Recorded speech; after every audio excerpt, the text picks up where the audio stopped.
सिद्धार्थ गौतम एक राजकुमार जो बहुत अमीरी में पैदा हुए थे। उन्होंने एक ऐसा जीवन जिया जो दुख से बचा हुआ था। महल की दीवारों के भीतर बंद वह केवल विलासिता जानता था। फिर भी भाग्य की अन्य योजनाएं थीं। महल के दरवाजों से बाहर निकलते हुए सिद्धार्थ को जीवन की कठोर वास्तविकताओं का सामना करना पनडेढ़ा, बुढ़ापा, बीमारी और मौत। इस गहरे अनुभव ने उन्हें हिलाकर रख दिया। आश्रय प्राप्त राजकुमार अब दुख की सार्वभौमिकता से सामना करते हुए बहुत परेशान था। जीवन की नश्वरता और दुख की अनिवार्यता एक अपरिहार्य सच्चाई बन गई। दुख के कारण को समझने की गहरी इच्छा से प्रेरित होकर सिद्धार्थ ने अपने राजसी जीवन को त्याग दिया। उन्होंने एक आध्यात्मिक खोज शुरू की, दर्द और पुनर्जन्म के चक्र से मुक्ति की तलाश में। सिद्धार्थ की यात्रा सत्य की तलाश करने के उनके साहस और दृढ़ संकल्प का प्रमाण थी। आराम के जीवन को पीछे छोड़ते हुए उन्होंने तपस्या और चिंतन के मार्ग को अपनाया। आत्मज्ञान की उनकी खोज ने न केवल उनके लिए बल्कि आंतरिक शांति के मार्ग की तलाश करने वाले अनगिनत अन्य लोगों के लिए एक गहन परिवर्तन की शुरुआत की। बुद्ध की शिक्षाओं के केंद्र में 4 आर्य सत्य हैं जो दुख को समझने और उसे दूर करने के लिए रूपरेखा है। पहला सत्य दुख की वास्तविकता को स्वीकार करता है, एक सार्वभौमिक अनुभव जो सामाजिक स्थिति या भौतिक धन से परे है। दूसरा सत्य दुख की जड़ का खुलासा करता है, लालसा और मोह। हम सुख, स्थायित्व और आत्मसंतुष्टि की लालसा रखते हैं, जिससे असंतोष होता है जब ये इच्छाएं अधूरी रह जाती हैं। तीसरा सत्य आशा की एक किरण प्रदान करता है, दुख समाप्त हो सकता है। तृष्णा और मोह को त्याग कर हम दुख के चक्र से मुक्त हो सकते हैं। यह मुक्ति, जिसे निर्वाण के रूप में जाना जाता है, बौद्ध मार्ग का अंतिम लक्ष्य है। अंत में चौथा सत्य मुक्ति के मार्ग को प्रकाशित करता है, अष्टांगिक मार्ग। सिद्धांतों का यह समूह हमें सही समझ, विचार, भाषण, कार्य, आजीविका, प्रयास, विनिमटलनोस्ट और एकाग्रता की ओर मार्गदर्शन करता है। 4 आर्य सत्य केवल दार्शनिक अवधारणाएं नहीं है, बल्कि अधिक पूर्ण जीवन जीने के लिए एक व्यावहारिक मार्गदर्शिका है। दुख की प्रकृति और उसके मूल कारण को समझकर हम सचेत रूप से मुक्ति के मार्ग को विकसित करने का विकल्प चुन सकते हैं। अष्टांगिक मार्ग इस यात्रा के लिए एक स्पष्ट रोड मैप प्रदान करता है, जो हमें अधिक ज्ञान, करुणा और आंतरिक शांति की ओर ले जाता है। अष्टांगिक मार्ग, जिसे अक्सर 8 तीलियों वाले पहिए के रूप में दर्शाया जाता है, हमें सही समझ, विचार, भाषण, कार्य, आजीविका, प्रयास, विनिमटलनोस्ट और एकाग्रता की ओर मार्गदर्शन करता है। प्रत्येक तत्व आपस में जुड़ा हुआ है और दूसरों का समर्थन करता है। आध्यात्मिक विकास के लिए एक समग्र दृष्टिकोण तैयार करता है। सही समझ में 4 आर्य सत्यों के लेंस के माध्यम से दुनिया को देखना, सभी चीजों की अनित्यता और जीवन की परस्पर जुड़ाव को पहचानना शामिल है। सही विचार हमें प्रेम, कृपा, करुणा और गैर मोह के विचारों को विकसित करने के लिए प्रोत्साहित करता है।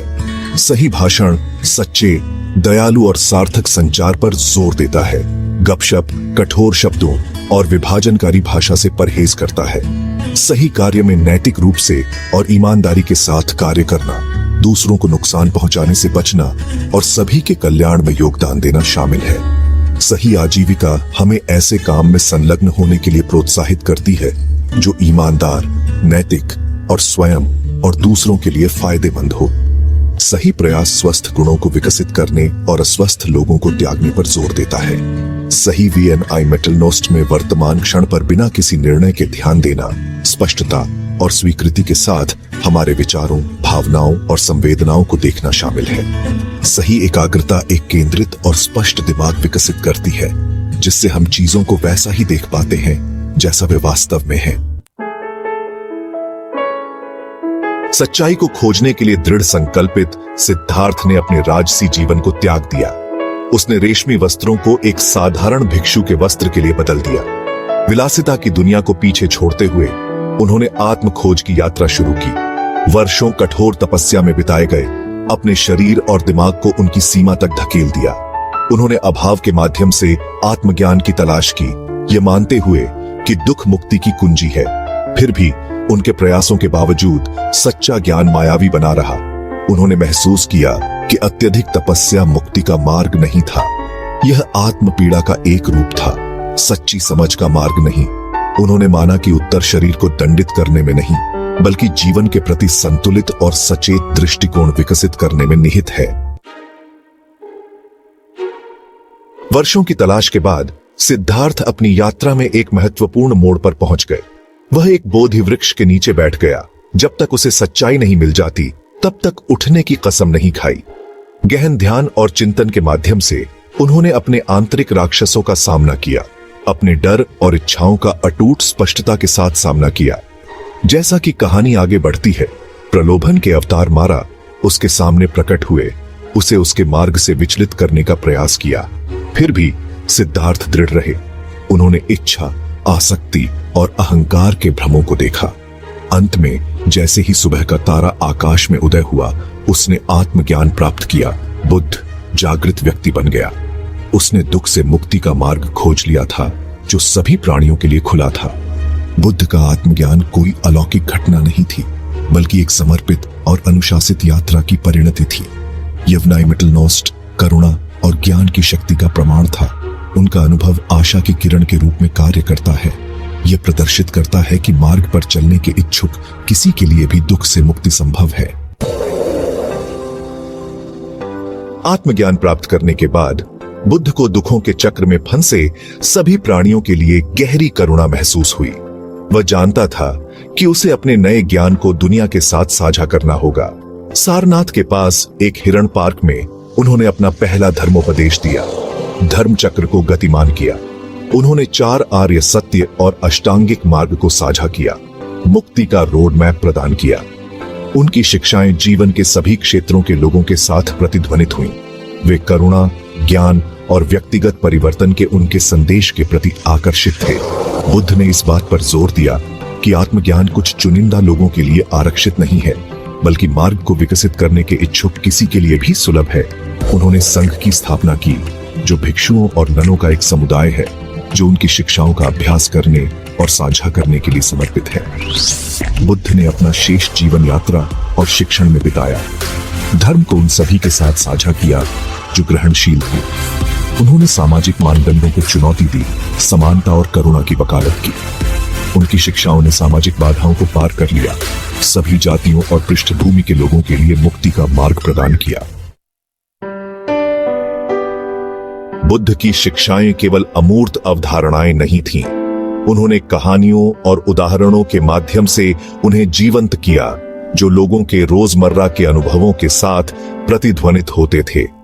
ऐसी ही एक कहानी एक शोक संतप्त मां की है, जो बुद्ध के पास आई और उनसे अपने मृत बच्चे को पुनर्जीवित करने के लिए विनती की। बुद्ध ने करुणा से भरकर उसे उपचार का मार्ग प्रदान किया। उसने उसे एक ऐसे घर से सरसों का बीज लाने के लिए कहा जहां कभी मृत्यु का अनुभव नहीं हुआ हो। महिला ने सख्त खोज की, लेकिन उसे नुकसान से अछूता एक भी घर नहीं मिला। इस सरल कार्य के माध्यम से उसने मृत्यु की सार्वभौमिकता को महसूस किया, एक सच्चाई जिसका वह अपने दुहक में विरोध कर रही थी। यह एहसास, हालांकि दर्दनाक था, उसे शांति और स्वीकृति की भावना दिलाई। बुद्ध के दृष्टिकोण ने अंधविश्वास पर समझ पर जोर दिया, अपने अनुयायियों को अपने लिए सच्चाई पर सवाल उठाने, तलाशने और खोज करने के लिए प्रोत्साहित किया। उन्होंने दृष्टांतों के माध्यम से सिखाया, गहन सत्य को चित्रित करने के लिए रोजमर्रा के अनुभवों को आकर्षित किया। उनकी शिक्षाएं व्यावहारिक थीं, मानव जीवन की चुनौतियों और खुशियों पर लागू होती थीं। उन्होंने सभी प्राणियों की परस्पर जुड़ाव पर जोर दिया, अपने अनुयायियों से करुणा पैदा करने और सभी प्राणियों के प्रति दया का कार्य करने का आग्रह किया। सदियों से बुद्ध की शिक्षाएं उनके मूल भारत से बहुत दूर तक फैल गईं, एशिया और अंततः दुनिया भर की विविध संस्कृतियों में जड़ें जमा लीं। बौद्ध धर्म विभिन्न शाखाओं में विकसित हुआ, प्रत्येक की अपनी अनूठी प्रथाएं और व्याख्याएं थीं, फिर भी सभी 4 आर्य सत्यों और अष्टांगिक मार्ग के मूल सिद्धांतों में निहित हैं। थाईलैंड के विशाल मंदिरों से लेकर जापान के शांत जैन उद्यानों तक बुद्ध की शिक्षाओं ने कला, वास्तुकला, साहित्य और दर्शन पर एक अमिट छाप छोड़ी है। बौद्ध धर्म आंतरिक शांति और दुखों से मुक्ति का मार्ग प्रदान करता है, एक ऐसा संदेश जो जीवन के सभी क्षेत्रों के लोगों के साथ प्रतिध्वनित होता है। अक्सर संघर्ष और अनिश्चितता की विशेषता वाली दुनिया में बुद्ध की शिक्षाएं आशा की किरण प्रदान करती हैं, करुणा, ज्ञान और आंतरिक शांति विकसित करने का मार्ग प्रदान करती है। आज दुनिया भर में लाखों लोग बुद्ध की शिक्षाओं में सांत्वना और प्रेरणा पाते हैं। करुणा, वनिमेटलनोस्ट और गैर मोह का उनका संदेश आधुनिक युग में प्रतिध्वनित होता रहता है, जो जीवन की जटिलताओं को अधिक जागरूकता और समझ के साथ नेविगेट करने का मार्ग प्रदान करता है। एक आश्रय प्राप्त राजकुमार से एक जागृत शिक्षक तक गौतम बुद्ध की यात्रा आशा और परिवर्तन का एक कालातीत संदेश देती है। उनकी शिक्षाएं, जो 4 आर्य सत्यों और अष्टांगिक मार्ग में निहित हैं, दुखों को समझने और दूर करने के लिए एक व्यावहारिक मार्गदर्शिका प्रदान करती है। करुणा, वनिमेटलनोस्ट और व्यक्तिगत जिम्मेदारी पर बुद्ध का जोर दुनिया भर में लाखों लोगों को प्रेरित करता रहता है।